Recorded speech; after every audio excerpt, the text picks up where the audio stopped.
Hiya, in this video I'll be showing you how to make some cookie cupcakes. So they're just basic cupcakes that kind of have that cookie taste and they're topped off with a miniature cookie. So this is a really simple recipe, really easy to do. So I've just shoved most of the ingredients actually in a bowl already. I know some recipes you meant to add a couple at a time in a certain order. It doesn't really make much difference to this particular recipe. So I've just shoved it all in a bowl and I'm mixing it up. Once this is all combined, I'm going to be adding a couple extra things like the vanilla flavouring. You just want a little dash of that. I end up using too much because I always do, because I like vanilla, but you don't need a lot, just a little bit. If the mixture is still quite dry, you can also add a little bit of milk. And once that's all combined, I'm then adding 100 grams of chocolate chips to this. I'm just going to mix this in with a spoon. Now this mixture will make 8 cupcakes, depending on what size cupcake cases you use. If you want to make a lot more, double the ingredients.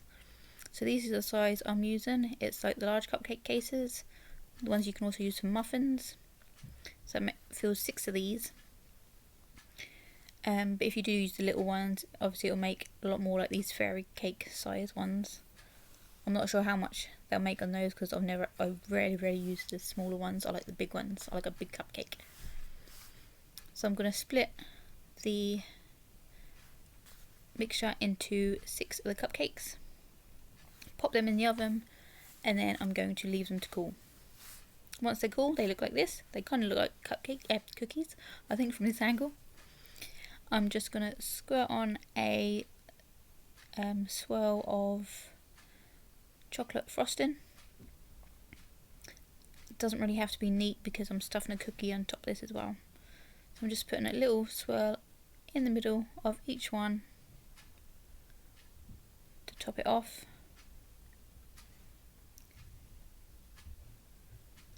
And these got worse and worse when I was doing them. The first one came out okay, then rubbish. Third one was okay. But once they're all done, I'm just going to simply get one of these mini Maryland cookies and pop them on top. You could use a full-size cookie if you want. I just thought these miniature ones were so cute. And they come in a pack of 6 as well. Each little pack comes in a pack of 6, so that's perfect for these. Perfect amount for these cupcakes. You could also use these things as well, if you use those. If you have those as a cereal, because they kind of look like cookies as well. Either way, it's good and they taste really nice. So thanks for watching. If you do make these, let me know what you think of them, and I'll see you in my next video. Bye!